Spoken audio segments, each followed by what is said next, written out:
take a break from the world and quickly get to Grenada in the Caribbean to join them for the live transmission of the Africa-Caribbean Investment Forum. Panel is entitled Exploring the Business Case for Advancing Trade, Investment and Growth Opportunities Between Africa and the Caribbean. I'm going to invite to the podium Dr. Patrick Antoine. He is the moderator for this session.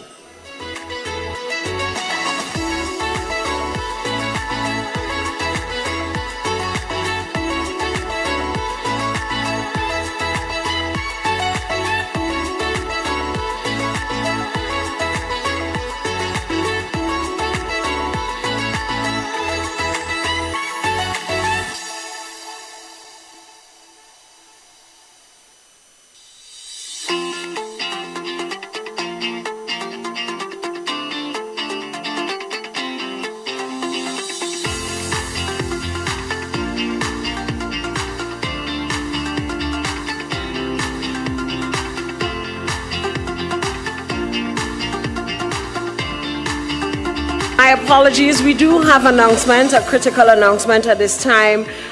We found a wallet in the name of Roger Roach. An international basketball star.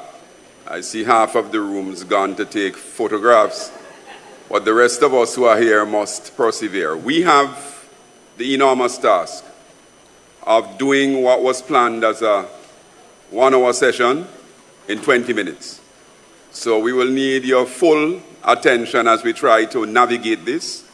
And I'm just going to say very quickly that this session is really focused on how we set the scene for the role of the Africa and Caribbean private sectors in building bridges. And we've heard a lot about that. But we want to focus on 3 key things before we invite the organizers to bring the curtains down on the formal part of the proceedings. I want to introduce you on the health panel very quickly to Professor Khalid Dabiz, who is the chair of healthcare at the Africa Business Council. I also want to introduce you, and I want you to welcome and to put your energy as well in welcoming Dr. Simone Bedal, senior lecturer, UWI. We spoke about digital economy and AI solutions, and I want to welcome Mr. Roger Roach, who is the president of Wisdom CRM International AI Solutions.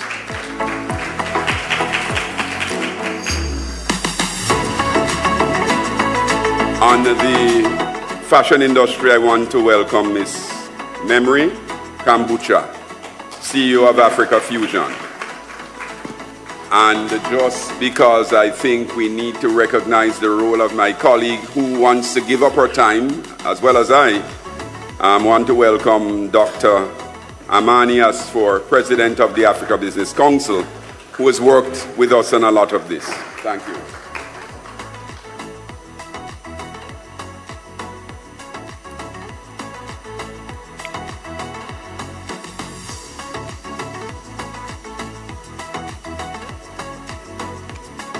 So thank you very much. Without much further ado, we're going to jump directly into it. And I want to begin by asking my dear colleague, Ms. Memory Kambucha, you have presented now your talent, creative talent, which has been manifest in the lovely fashion offerings that you've had here at the conference. What is it you take away in terms of building your business, and what do you think we can do to accelerate firms like yours actually having a greater opportunity to benefit from what you've noticed in terms of and I can tell you what I've heard, the strong demand for what you've offered in terms of fashion and wear? Please. Thank you so much, and it's also great to be speaking on the opportunities that I managed to get here. So the first one is really the need for having African fashion, African design, And particularly for understanding the market's preferences, I think it's learning what do the Caribbean market really understand and what do they need and desire for coming from the African continent. So having number 2, business linkages in terms of supplying the supply chain here. But I think importantly is also the growing awareness and the desire to wear African heritage, African culture. And I think having more exhibitions, more fashion shows to really raise awareness. And like the previous panel, which was really talking about design and fashion, the need to support the investment in the production and the quality, particularly for authentic African material, African design, the way that the African market actually has, but also having that exchange so that across the Caribbean, there can also be that market exchange. And I think lastly, working on the logistics in terms of how do we hasten supplying, which is smooth, if it's shipping by cargo, how do we make sure, as discussed in this conference, the chartered plane, the transportation, I think that is something that is really, really important. Thank you. Thank you so much. And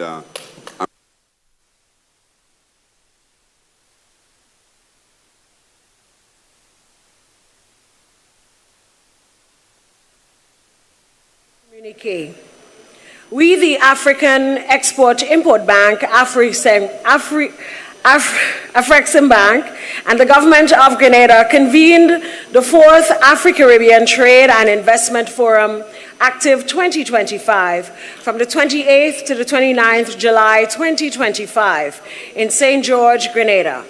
Under the theme Resilience and Transformation, Enhancing the Africa-Caribbean Economic Cooperation in an Era of Global Uncertainty.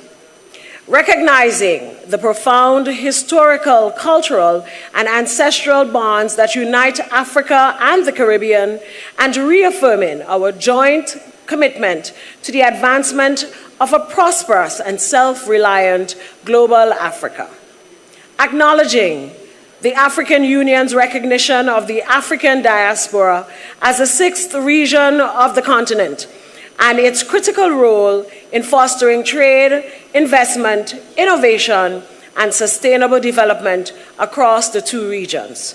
Recalling the declarations and outcomes of previous Actif forums, Actif 2022, Bridgetown, Barbados, Actif 2023, Georgetown, Guyana, and the Actif 2024, Nassau, the Bahamas, which called for deeper political, economic, and cultural integration between Africa and the Caribbean.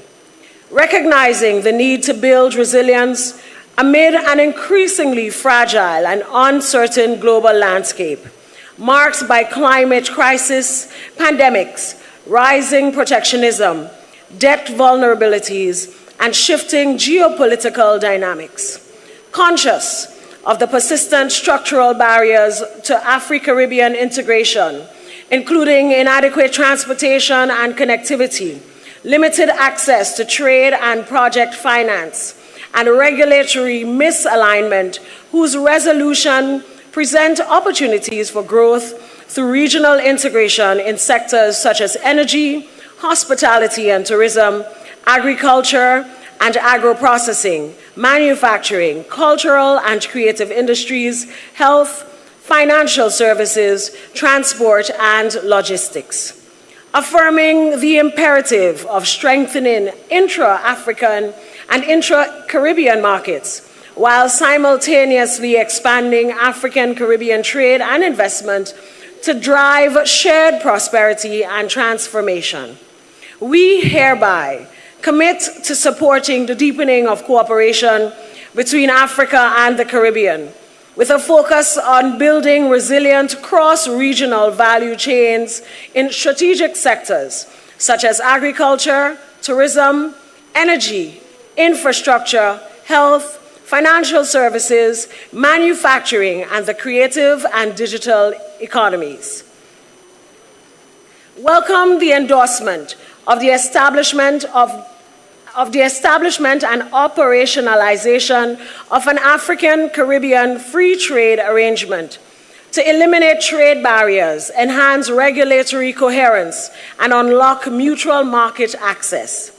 Undertake to support and fast-track the implementation of enabling policies and instruments to establish direct air and maritime links between Africa and the Caribbean, and call upon the African Union Commission, CARICOM Secretariat, the Organization of Eastern Caribbean States, International Trade Center, Africa Free Trade Area Secretariat, CARICOM Private Sector Organization, Afro-Caribbean Business Council, and private sector stakeholders to collaborate towards sustainable and commercially viable trade corridors.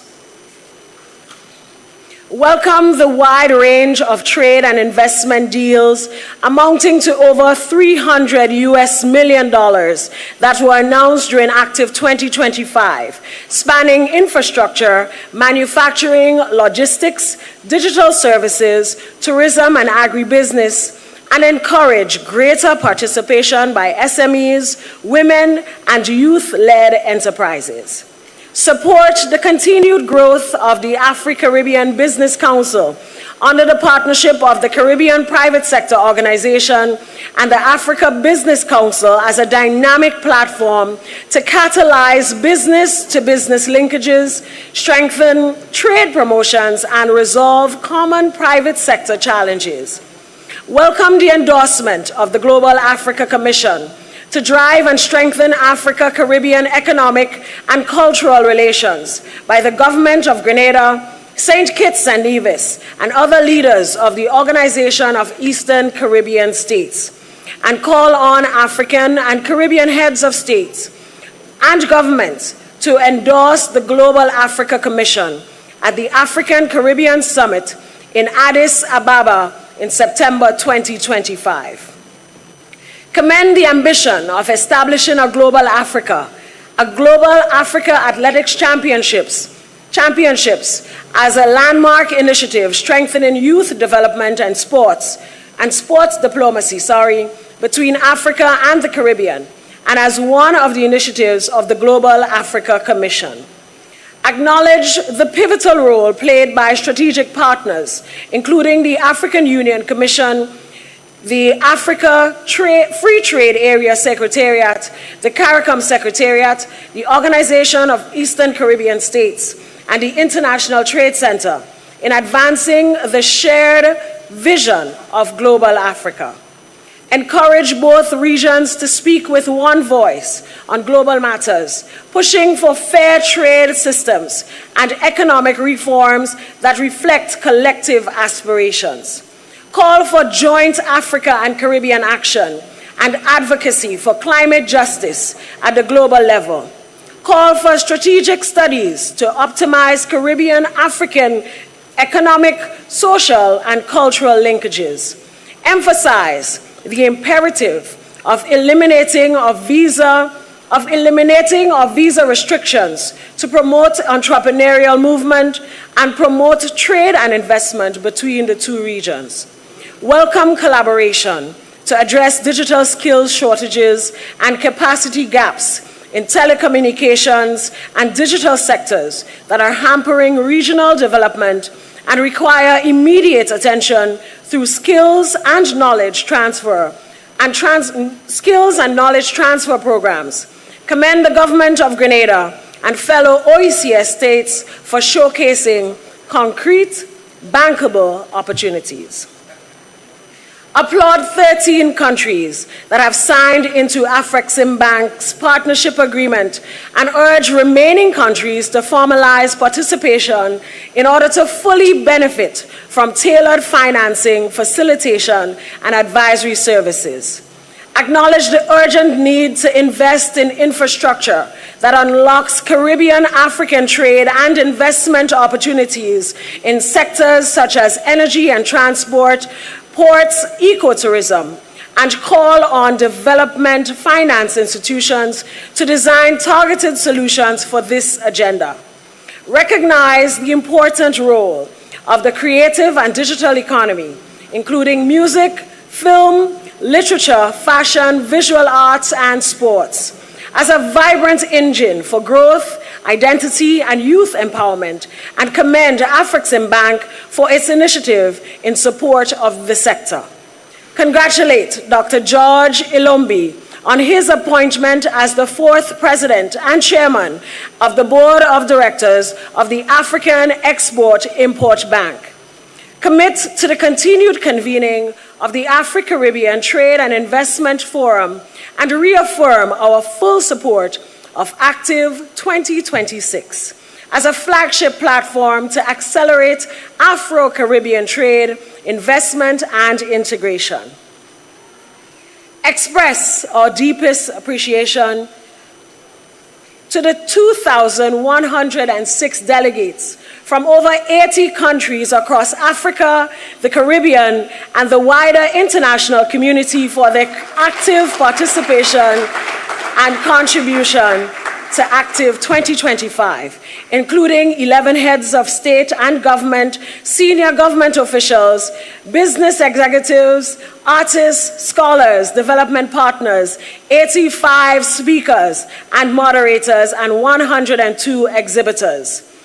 Extend our gratitude to the former heads of state government, His Excellency Chief Olusegun Obasanjo, former President of Nigeria, His Excellency Isufu, former President of Niger, the Right Honorable Percival J. Patterson, former Prime Minister of Jamaica, for their wisdom and guidance in charting the course of global Africa.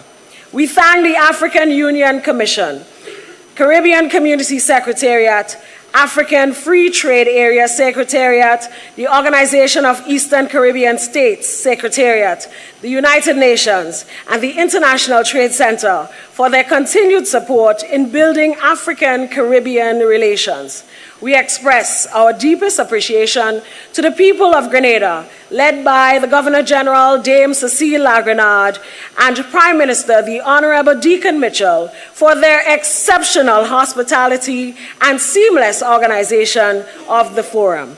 We acknowledge the visionary leadership of Professor Benedict Orama, President and Chairman of the Board of Directors of Afreximbank, and commend the bank and its partners for their unwavering commitment to advancing the vision of a united and empowered global Africa through the Actif platform.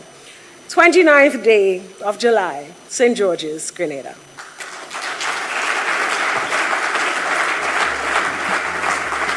And now I hand you over to my colleague who will lead the press conference.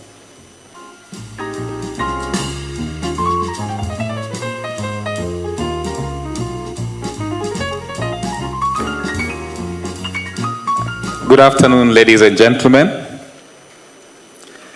My name is Vincent Musumba, in charge of media relations at Afreximbank, and it's my great pleasure to usher you into the final official segment of this very important event that we've had over the last 2 days. Today's panelists are eminent sons and champions of Global Africa agenda, and I would like to call upon them to grace the stage. And they include Honorable Deacon Mitchell, the Prime Minister of Grenada. Please come to the stage. Followed by His Excellency Professor Benedict Orama, President and Chairman of the Board of Directors of Afreximbank.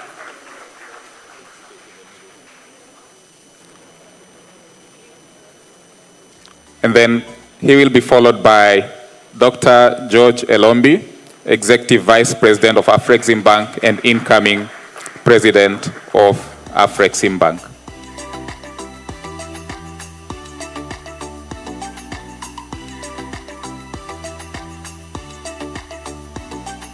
Thank you very much.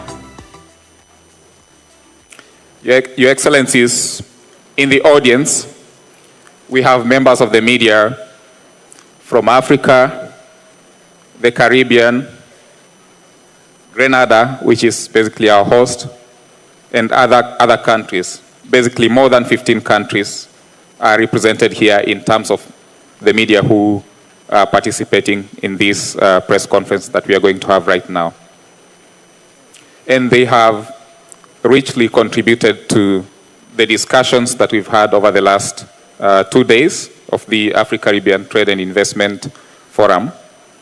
They have diligently worked to amplify the messages that we have come out with, from this forum.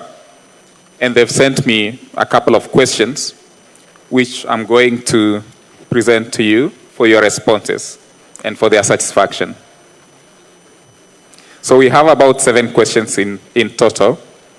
And I'm going to direct each question to the respective official to respond to. So I'll start with President Orama.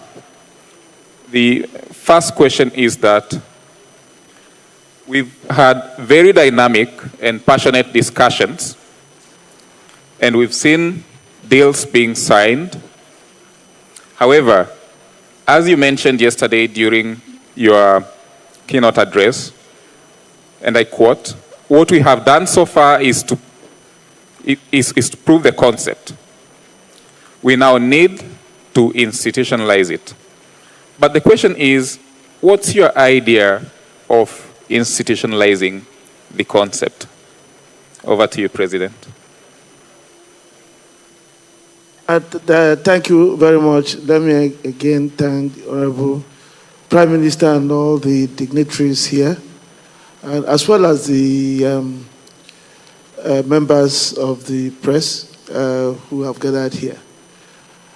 Yes, for the past few years, we've worked on a number of initiatives in a number of directions, trying to drive home the concept we developed to prove that Africa, the motherland, can reintegrate with its diaspora in a meaningful, economically viable way. We believe that we've been able to prove it based on the kind of things we've accomplished within a very short period. But going forward, we now need to do many transformative things. We need to take the foundation we've built up so that we have a complete building. That requires that we have a sovereign institution that can take this forward, so that Afreximbank remains main engine driving it from a financial point of view and also from a historical point of view, but doing so with the support of others in a way that crowds in the similar institutions, our government and others, so that we push towards the same purpose. And that institution is the Global Africa Commission, which we discussed yesterday and which we are very pleased that the Prime Minister's endorsed. And we hope it will also be endorsed at the AU CARICON Summit coming up in September. This would then be a proper platform to do many other things, promote the integration of the youth into this movement through the Sports Championship, even go as far as beginning to talk about opening up discussions for a free trade agreement, helping us to also promote joint activities in the area of the creative industry, in the area of technology, and so on. So the Global Africa Commission, I think, would then be that institution that will alleviate the burden on Afreximbank today, while giving Afreximbank the opportunity to even be more effective in doing what they know how to do most, providing the financing to support the activities that that commission would unleash. Thank you. Thank you very much, President. And the members of the media have requested for the people who are moving around to try and be still because that affects the camera quality. So if you could kindly try and keep still. Now, the next question goes to the Honorable Prime Minister. In the context of South-to-South cooperation, what specific outcomes would you like to see emerge from Actif 2025 to accelerate Afro-Caribbean integration? And what role should Grenada play in this process?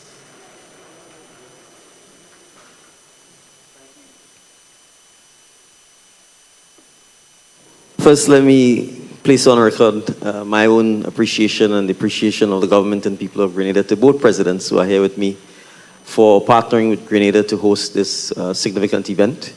We truly appreciate the opportunity that has been given to us and the opportunity to share our hospitality with global Africa.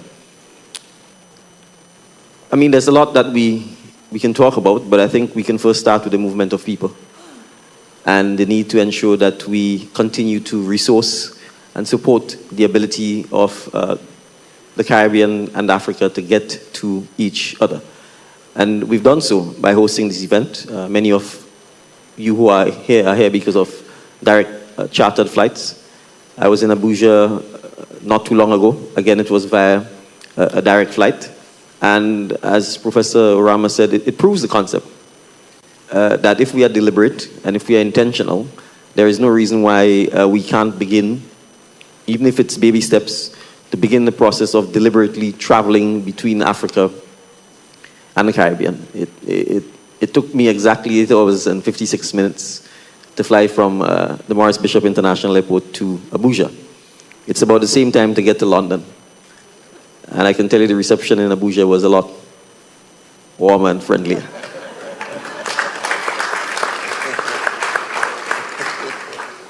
So I think ensuring that we continue to, even if it means hosting specific events or tying the travel around cultural events or specific tourism events, it is a start. For example, Barbados is hosting CariFesta in the last week of August. It's an amazing cultural explosion of Caribbean creativity. It's an opportunity for brothers and sisters in Africa to travel specifically for this event and also to be part of it. And so I think for me, even if it's that low-hanging fruit, we have Air Peace operating planes out of Antigua already. So we are beginning to see the seeds being planted. I think that would allow us in the next 3 to 5 years to in fact make significant progress when it comes to our people moving. And I want to give one example of something that I said at lunch today. Africa is the last preserve of the kind of natural animal wildlife that exists on the planet. And I can tell you, I'm sure every Grenadian, Barbadian, Jamaican child dreams of seeing an elephant or a giraffe. If we don't ensure that we give them that opportunity, first by preserving what is unique about Africa, and by ensuring that they get the opportunity to travel, we will be lessening the experience as human beings. And so just on that basis alone, when we talk tourism, it is not just the Caribbean tourism or beautiful Grandlands Beach or waterfalls or great hotels, but it's also the type of tourism that makes you as a human being appreciate the significant beauty of Africa and its natural beauty, and getting an opportunity to experience that, which to a large extent the diaspora has been denied of because of the displacement that we faced. So I think that is one issue. And then the second, I would say, is, as President Orama has said, we have to be very deliberate about institutionalizing and creating institutions that will, in fact, recreate the type of trade, investment, banking, and financial relationships that we want to build for ourselves. But the reality is what was created to entrap us. President Obasanjo said it, I think, beautifully. If we don't accept that we have to continuously climb and stand on each other's shoulder to get out of the hole, we will remain in the hole. So I think for me, the second point is making sure that we continue to deliberately, intentionally, for as long as it takes, begin to build the financial, trading, shipping, both air and sea links that we need to create the kind of wealth, the kind of opportunity, and the kind of dignity and pride that global Africans deserve, lives of humanity. Thank you. Thank you very much, Honorable Prime Minister. Indeed, institutionalization. He's talked about people movement, he's talked about tourism, and many other things. I think the next question will be to Dr. George Elombi. And the question is, you've seen the implementation of the bank's diaspora strategy from day one. Now, what are the top two things that Afrexim Bank and CARICOM should do to keep it moving? Thank you. I think the Prime Minister just said that the warmth was much better in Abuja than he would have expected if he had taken the 8 hours flight in a slightly westerly direction instead of further south. That warmth was there because on both sides, on the Nigerian side and on the side of his visiting delegation to Nigeria, there was something natural about it. You felt you were meeting the people to whom you belong, and they felt they were receiving those who also belong to them. So the further integration the further action that you expect the next phase of Actif to be is, to me, simply a question of more conviction, believing further in who we are, where we want to be, not always seeking to justify why we should be doing it. No one should justify why he has to get closer to his own. So those next steps mean we take certain steps to enhance the integration. That ought to come naturally. And in that integration process, one of those areas which we think we should reinforce is the payment system that we now have. You would see from what happened, what we now call the global crisis caused by the events in the Ukraine, that one of the very first actions that was taken by the global West against Russia was to cut it off the payment system. So that tells you that it is a very vital element of the trade. Payment itself, finance is the lifeblood of the trade. It is what drives people. So if we get that payment system fully integrated, the payments can happen easily, and we get the African investors to see the Caribbean as an opportunity.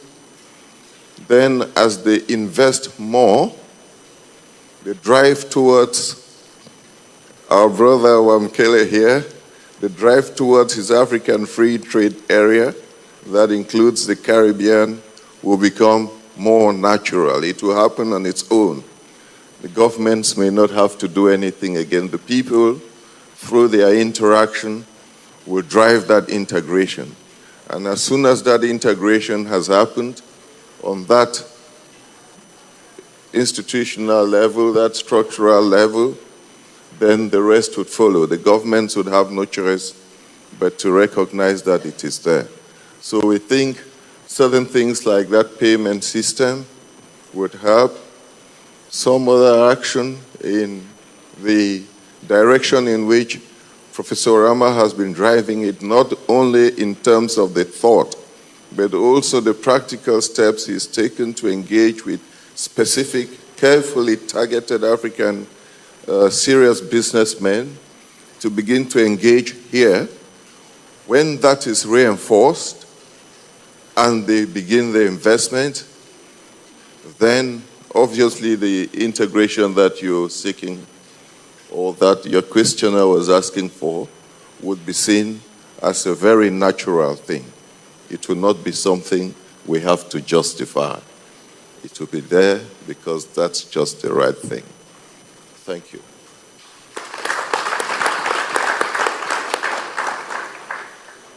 Thank you very much, AVP George.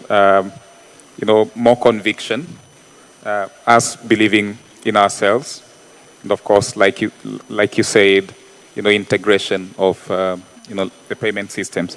The next question goes to the Prime Minister, and the question is, how do you plan to strengthen Grenada's trade relationships with other African and Caribbean countries, and what benefits do you see in regional trade agreements? Well, thank you.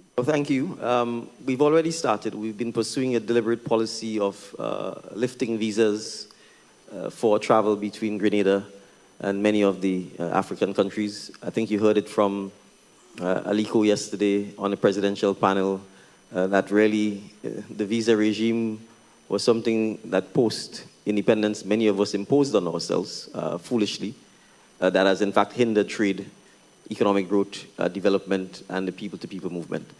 I will say so unhesitatingly, certainly between Africa and the Caribbean, I do not see any valid reasons for maintaining the visa system. That's one.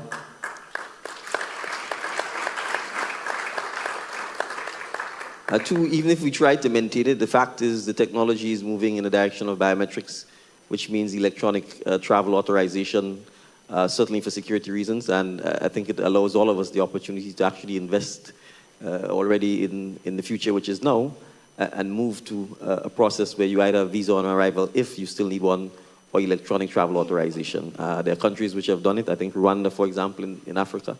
I don't know that it has had any negative consequences for them. I suspect quite the contrary.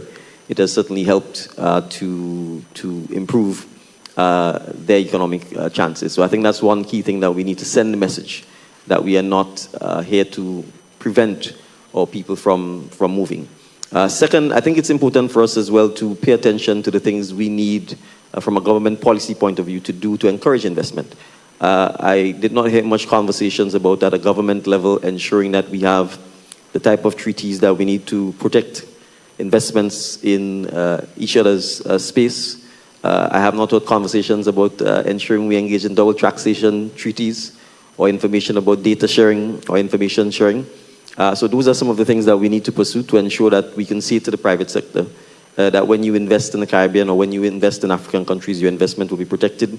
You'd be free from political risk of arbitrary taking, etc. Those things are important. Many of the Caribbean countries have these treaties with Western countries that have invested, and it's important, I think, for us to make sure that we, from a policy point of view, pursue this as well. And then I think thirdly, from a CARICOM perspective, not just Grenada perspective, obviously scale matters. And very concrete examples were given as to how, because we have not pursued the scale intra-regionally, we are paying some of the highest prices for almost anything in the world.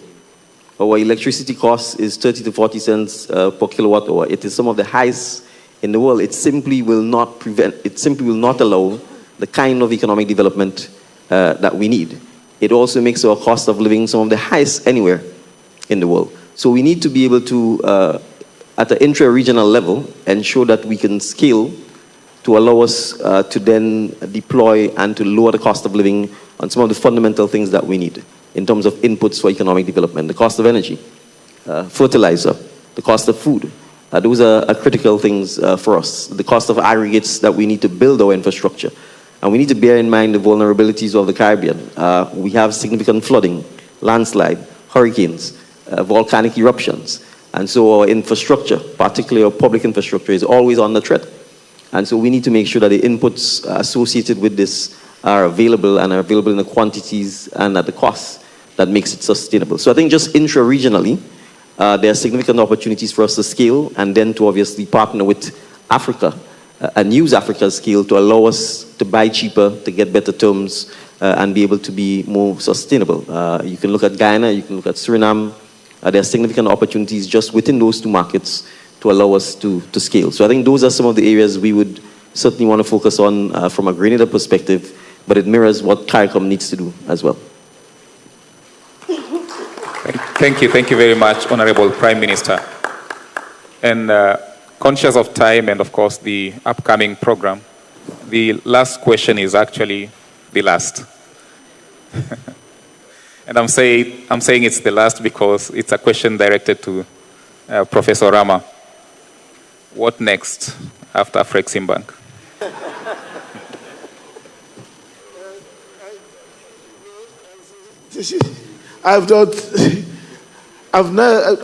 It's always, it has been baffling me why people ask this question.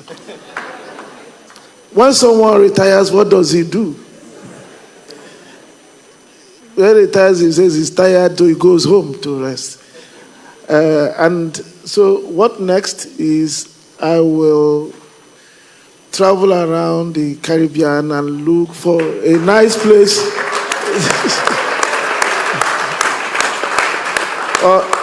or nice places to call home. And so I can spend some time in Grenada, go to Barbados, go to Bahamas, and that will keep me very, very busy. And make it possible for me to join the Global Africa movement. So thank you.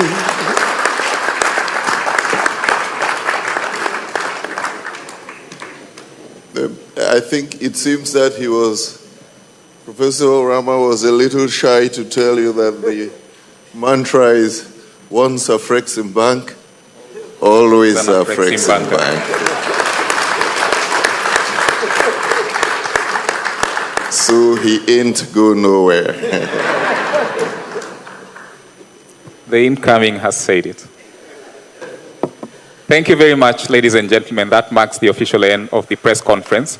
May I kindly request the principals to be on stage and the photographers can come and take the last photo and then we'll allow them to exit. Photographers, please.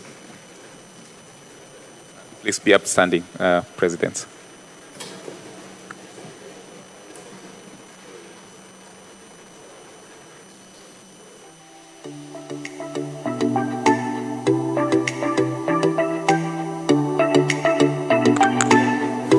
While this is happening, I'll request our first president, President Edodu, President Christopher Edodu, to come on stage as well.